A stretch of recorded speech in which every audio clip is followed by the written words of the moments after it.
cuando hay un préstamo por parte de esos bancos y se repaga, se destruye ese dinero que hay en circulación. Explícanos un poco esto porque es algo también un poco abstracto. ¿Cómo es esto de que se destruye el dinero?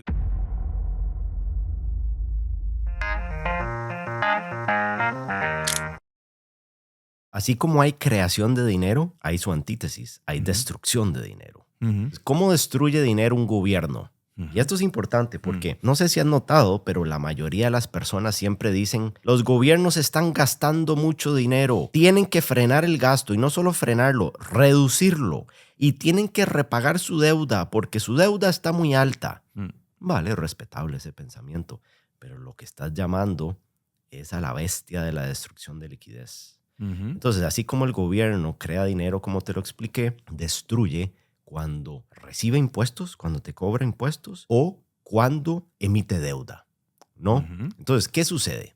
Cuando hay 100 euros circulando por la economía y el gobierno te cobra el IRPF, por ejemplo, y te cobra esos 100 euros ya no los tienes para gastar en bocadillos y en cenas. Ese dinero entra en arcas del gobierno y todo lo que entra en arcas del gobierno es esterilización de liquidez. Ujú. Es dinero esterilizado. Deja de estar disponible para circular en la economía hasta que el gobierno lo vuelva a gastar en algún momento en el futuro. Pero en ese momento donde cobra impuestos, ese dinero es destruido. No puede ser usado, no puede circular, no puede fluir, no se puede convertir en la compra de alguien y en la venta de alguien, no se puede convertir en el ahorro de alguien. Deja de existir. Eso es destrucción. Cuando el gobierno también emite deuda, lo que está haciendo es también secando la liquidez de la economía real y la está cambiando por un instrumento que te paga cupón. ¿Es parecido al efectivo? Sí, es parecido al efectivo, pero no es exactamente 100% efectivo. Entonces es un cambio de dinero lo que está haciendo cuando emite deuda. Claro, te está dando un tipo de interés X, pero se está llevando todo el principal,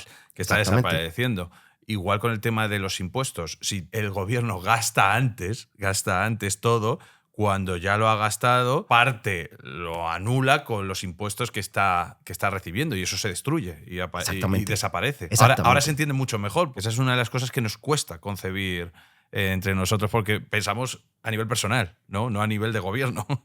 Piensas en la contabilidad que tú y yo tenemos Ujú, sobre nuestras finanzas. Exactamente. Y el gobierno no funciona con esa contabilidad, ni el ujú, Banco Central. Bancos comerciales también pueden destruir liquidez. ¿Cómo se destruye liquidez de ujú. bancos comerciales? Si la creación de dinero de bancos comerciales es a través de otorgar créditos, Ujú. la destrucción de liquidez en los bancos comerciales es cuando tú y yo repagamos un préstamo. Ese día es un día muy feliz para el deudor, pero es un día muy triste para el banco comercial porque su balance se le desinfla, se Mm, reduce. Ese dinero que tenías disponible para comprar bienes y servicios, lo dejas de tener disponible y lo usas para repagar una obligación que tenías con el banco comercial.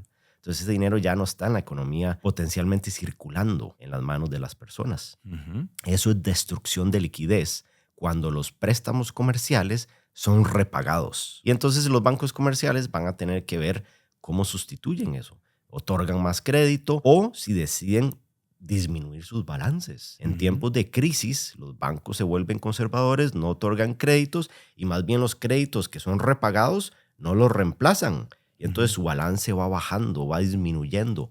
Eso es destrucción de liquidez para la economía real. Eso es dolor para la economía real. Eso es potencialmente recesionario para la economía real. Al Ujú, igual que es cuando el gobierno deja de gastar, cuando el gobierno cobra impuestos. Eso es recesionario en la ujú. economía real. Entonces la gente cuando dice hay que reducir el déficit fiscal y hay que repagar la deuda porque está muy alta, y alta entre comillas porque no sé qué significa alta, eso lo que están llamando es a una posible recesión o enfriamiento de la economía real. Ujú. Porque se ha comprobado, y en España se vio con el Tratado Maastricht, cuando se forzó al gobierno español a reducir su deuda PIB para poder cumplir con las normas, la deuda del sector público, si ves el gráfico, tiende a la baja. Pero ¿sabes qué le pasó a la deuda del sector privado? ¿Qué subió? Que subió en Mm. la misma cantidad. Y uno dice, qué casualidad. No es casualidad, es una moneda de dos caras. Si fuerzas a tu gobierno a tener superávits, fuerzas al sector privado a tener déficits. Porque es una cobija que no da para todo el cuerpo. Entonces, como se destruye liquidez por parte del gobierno teniendo un superávit, el sector privado tiene que ir a ingeniárselas para conseguir liquidez. Y como pueden conseguir liquidez es a través de la deuda. Entonces, muchos aplauden cuando los gobiernos bajan su deuda en el gráfico, pero no ven o deciden no ver la deuda del sector privado. Eso es importante para que lo piensen. O sea que al final la deuda es liquidez casi. La deuda es igual a liquidez. Si hay menos deuda, hay menos liquidez y por lo tanto hay menos poder de actividad dentro de la economía.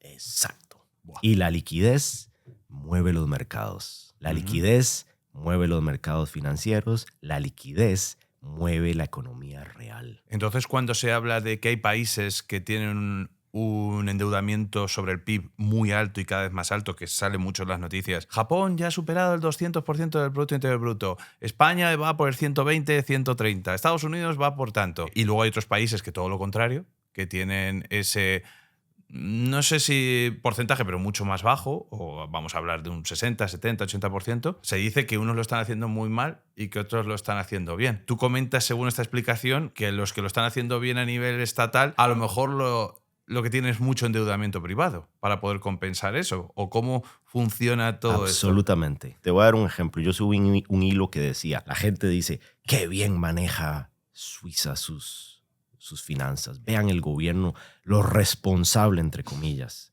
Lo responsable que es. Vean qué bajo de endeudamiento a PIB tiene. Vean a Estados Unidos, qué mal maneja sus finanzas. Vean qué alto endeudamiento comparado al PIB. De acuerdo, pero te falta un ingrediente en esa ecuación. Miremos a ver cómo está el sector privado apalancado, endeudado.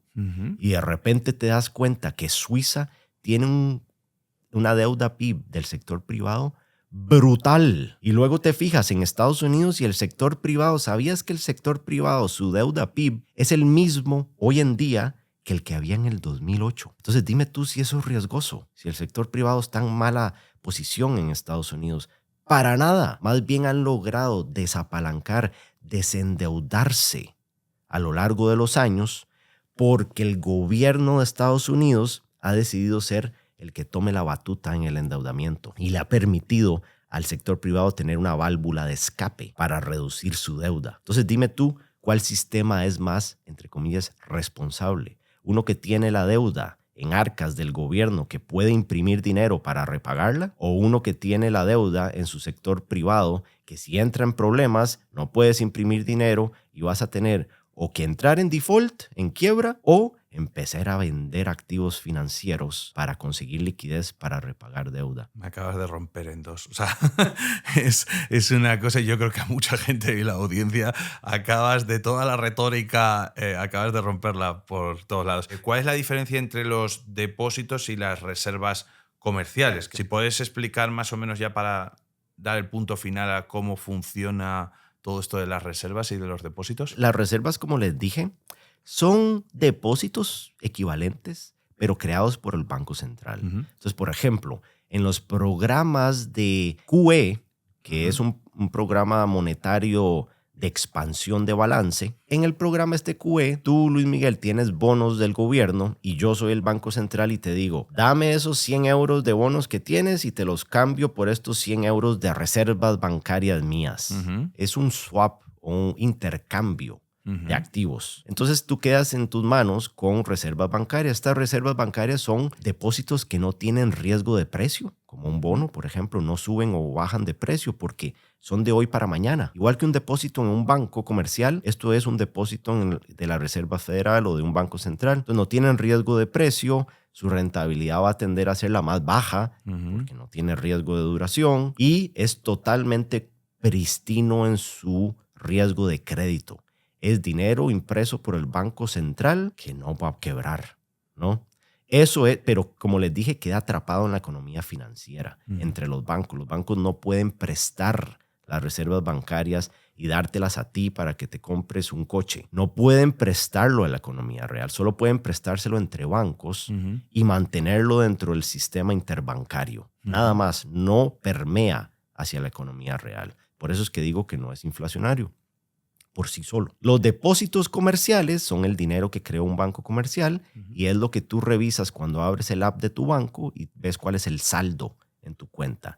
Ese saldo, que es dinero creado por un banco comercial, luego puedes usar para comprar un producto en una tienda. Y esa tienda te recibe ese dinero electrónico que fue creado por algún banco en algún momento. Ojo, que estás hablando de que están creando los depósitos. Nosotros pensamos que los depósitos los ponemos nosotros. Pero no, en esta dualidad de la contabilidad, el depósito quien lo está creando es el banco. Tiene que haber un Tú día tienes uno. Tiene una obligación contigo, ¿no? Con el dinero que le Tiene metes. que haber un génesis de esos depósitos de 100 euros, por ejemplo, inició en algún momento en la línea del tiempo con un banco otorgándole a alguien préstamo por 100 euros. Esos 100 euros luego los recibió esa persona, se compró un bocadillo, ese bocadillo cayó entonces en la cuenta del restaurante, ese restaurante luego le pagó a su proveedor de pan, entonces esos 100 euros pasaron a las cuentas de depósitos de ese proveedor de pan y luego ese proveedor de pan decidió ir a cenar con su familia esa noche